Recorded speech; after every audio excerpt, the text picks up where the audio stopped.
नमस्कार, मैं डॉक्टर अमीता, सहायक प्राध्यापक पत्रकारिता एवं जनसंप्रेषण विभाग काशी हिंदू विश्वविद्यालय से। आज हम पढ़ेंगे मीडिया कानून विषय और मीडिया कानून विषय के अंतर्गत आज हम बात करेंगे प्रेस काउंसिल ऑफ इंडिया के बारे में। आप सभी जानते हैं कि प्रेस काउंसिल ऑफ इंडिया बेहद अहम विषय है। प्रेस काउंसिल ऑफ इंडिया यानी कि प्रेस परिषद। प्रथम प्रेस आयोग ने 1954 में प्रेस परिषद स्थापित करने की अनुशंसा की, परंतु इसके बनने में 12 साल लग गए और इसने अपना कार्य 16 नवंबर 1966 में शुरू किया। इसीलिए 16 नवंबर को प्रेस डे के रूप में मनाया जाता है। 1975 में इमरजेंसी के दौरान प्रेस परिषद को भी खत्म कर दिया गया, परंतु जब 1978 में जनता पार्टी की सरकार वापस आई तो यह प्रेस परिषद भी पुनः अस्तित्व में आ गई। जर्नलिज्म विषय के विद्यार्थी बखूबी जानते हैं कि प्रेस और लोकतंत्र साथ साथ चलते हैं। हमारा समाज भी काफी संवेदनशील समाज है, अतः प्रेस को जीवंत होना पड़ता है। ऐसी स्थिति में अगर प्रेस विकसित होगी तो समाज भी विकसित होगा। प्रेस काउंसिल ऑफ इंडिया भी एक संवैधानिक, ऑटोनॉमस और स्वायत्त निकाय है, जिसकी स्थापना का मुख्य उद्देश्य प्रेस की स्वतंत्रता का संरक्षण करना और भारत में समाचार पत्रों व समाचार एजेंसियों के स्तर में सुधार करना है। प्रेस परिषद का एक चेयरमैन होता है और यह चेयरमैन एक समिति द्वारा नामित होता है, जिसमें 3 समिति मेंबर होते हैं। पहला राज्यसभा का सभापति, दूसरा लोकसभा का स्पीकर होता है, तीसरा प्रेस काउंसिल के सदस्यों में से कोई एक सदस्य होता है। और इसके जो चेयरमैन होते हैं वो नॉर्मली सुप्रीम कोर्ट या हाई कोर्ट के जज होते हैं। इसके अलावा प्रेस काउंसिल में 28 सदस्य और भी होते हैं। पहला 6 सदस्य समाचार पत्रों के प्रबंधन से जुड़े हुए लोग होते हैं, जिनमें 2 मेंबर छोटे समाचार पत्रों से और 2 मेंबर मध्यम समाचार पत्रों यानी कि मझोले समाचार पत्रों से और वहीं 2 सदस्य बड़े समाचार पत्रों से होते हैं। इसके अलावा 7 मेंबर कार्यरत पत्रकार होते हैं और संपादकों के अलावा, और 6 मेंबर जो होते हैं वो संपादक होते हैं अलग अलग समाचार पत्रों से। वहीं 3 मेंबर अकादमिक से जुड़े हुए लोग होते हैं, जिसमें एक यूजीसी से, दूसरे साहित्य अकादमी से और तीसरे बार काउंसिल ऑफ इंडिया से होते हैं। इसके अलावा 5 मेंबर एमपीज होते हैं, जिनमें 3 मेंबर तो लोकसभा से और 2 मेंबर राज्यसभा से होते हैं। इसके अलावा एक सदस्य न्यूज एजेंसी से होता है और यह सदस्य सूचना एवं प्रसारण मंत्रालय भारत सरकार द्वारा नामित किया जाता है। प्रेस काउंसिल के कुछ मुख्य उद्देश्य होते हैं, जिनमें 2 मुख्य उद्देश्य हैं।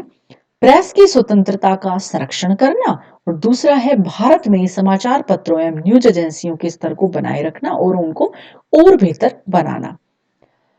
इसके अलावा प्रेस काउंसिल के कुछ विशिष्ट उद्देश्य भी होते हैं, जिसमें से कुछ 9 विशिष्ट उद्देश्य दिए गए हैं। पहला है समाचार पत्रों एवं न्यूज एजेंसियों को उनकी स्वतंत्रता बनाए रखने में सहायता करना। दूसरा है समाचार पत्रों, न्यूज एजेंसियों व पत्रकारों के लिए उच्च स्तरीय आचार संहिता बनाना। तीसरा है यह सुनिश्चित करना कि समाचार पत्रों, न्यूज एजेंसियों एवं पत्रकारों द्वारा जनहित में उच्च स्तर बनाकर रखा जाए। चौथा है समाचार पत्र, न्यूज एजेंसी एवं पत्रकार अपनी जिम्मेदारियों को समझें और नागरिकों के अधिकारों को भी समझें।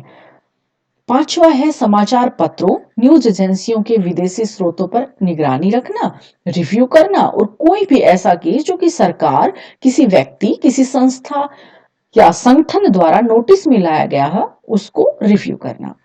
इसके अलावा छठा है समाचार पत्रों एवं न्यूज एजेंसियों के प्रोडक्शन एवं प्रकाशन से जुड़े लोगों के मध्य अच्छे संबंधों को प्रोत्साहन देना। इसके अतिरिक्त सातवां है समाचार पत्रों एवं न्यूज एजेंसियों के ऐसे पहलुओं पर भी प्रेस परिषद ध्यान देती है जिन पहलुओं की वजह से समाचार पत्रों एवं न्यूज एजेंसियों के स्वामित्व में परिवर्तन होता हो और यह परिवर्तन प्रेस की स्वतंत्रता को प्रभावित करता हो। केंद्र सरकार द्वारा निर्दिष्ट किसी भी मामले का अध्ययन करना और उसकी रिपोर्ट केंद्र सरकार को सौंपना भी उनका विशिष्ट उद्देश्य है। इसके अलावा 9वां विशिष्ट उद्देश्य है कोई आकस्मिक या सहायक कार्य भी इसके द्वारा किया जाता है। इसके अलावा एक विशेष नोट भी दिया गया है जिसमें है कि जो काउंसिल के अधिकतर मेंबर होते हैं वो पत्रकारिता से होते हैं। प्रेस परिषद उन सभी शिकायतों पर विचार विमर्श करती है जो प्रेस द्वारा या प्रेस के विरुद्ध भी होते हैं। अगर आवश्यक हो तो यह चेतावनी, भर्त्सना, निंदा करना जैसे कार्य भी कर सकती है। अगर काउंसिल किसी समाचार पत्र, समाचार एजेंसी, संपादक या पत्रकार के कार्य से संतुष्ट नहीं है तो ऐसी स्थिति में प्रेस परिषद के निर्णय के विरुद्ध कोर्ट में अपील नहीं की जा सकती है। निम्न परिस्थितियों में प्रेस परिषद में आप शिकायत दर्ज करवा सकते हैं। पहला क्या है, जब कोई व्यक्ति या स्वयं प्रभावित होता है या फिर अगर आपकी मानहानि हुई है तो आप सीधा प्रेस परिषद में संपर्क कर सकते हैं या फिर आपके हवाले से कोई अन्य भी शिकायत दर्ज करा सकता है। अगर पत्रकार आपकी शक्तियों का दुरुपयोग करें तो भी आप प्रेस काउंसिल में रिपोर्ट दर्ज करा सकते हैं। इसके अलावा तीसरा है कि कोई भी ऐसा कार्य जो प्रेस की स्वतंत्रता के खिलाफ हो या प्रेस की स्वतंत्रता को हानि पहुंचाता हो तो उसके खिलाफ प्रेस काउंसिल में आप जा सकते हैं। कौन प्रेस परिषद से संपर्क कर सकता है? एक तो पहला है पीड़ित व्यक्ति, दूसरा उनकी जगह पर कोई अन्य, तीसरा परिषद स्वतः संज्ञान भी ले सकती है। अब प्रेस परिषद में शिकायत दर्ज कराने की प्रक्रिया क्या है, ये देख लेते हैं। पहला, संबंधित अखबार या एजेंसी को आपकी शिकायत दूर करने हेतु आप संपर्क करेंगे। अगर उनके उत्तर से आप संतुष्ट नहीं होते हैं तो प्रेस परिषद में शिकायत दर्ज आप करा सकते हैं। दूसरा, पब्लिकेशन या नॉन पब्लिकेशन के मामले से संबंधित शिकायत आप 2 महीने के भीतर व पत्रकार के दुराचरण से संबंधित शिकायत को आप 4 महीने के भीतर प्रेस काउंसिल में दर्ज करा सकते हैं। तीसरा, शिकायत के साथ प्रकाशन से संबंधित दस्तावेज, संबंधित अखबार में दर्ज कराई गई शिकायत की प्रति और शिकायत के क्रम में प्राप्त उत्तर को शिकायत के साथ आपको संलग्न करना होगा। चौथा है, यह शपथ पत्र भी आपको देना होगा कि इस संबंध में आपने कोई भी केस किसी भी कोर्ट में लंबित नहीं किया है। धन्यवाद। नमस्कार।